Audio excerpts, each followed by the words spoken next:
My name is Katarina Schwarz. I'm a PhD candidate at Queen's University Belfast. I'm in my first year of study here in Belfast.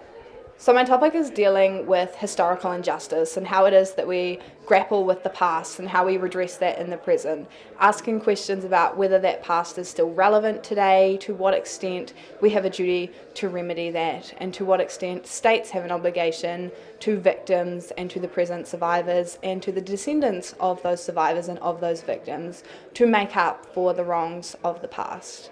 So my focus is generally in international law, dealing with what obligations states have and the degree to which people and communities and other states have standing to bring a case against those states for historical wrongdoing.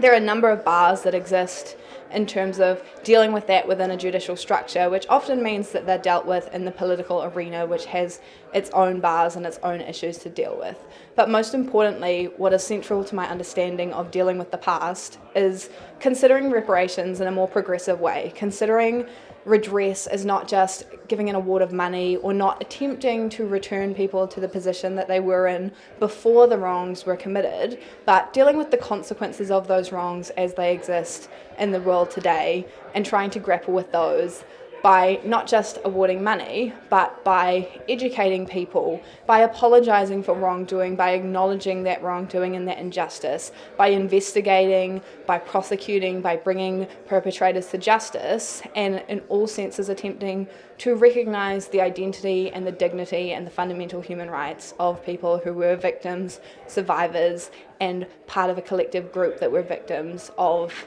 grave injustices.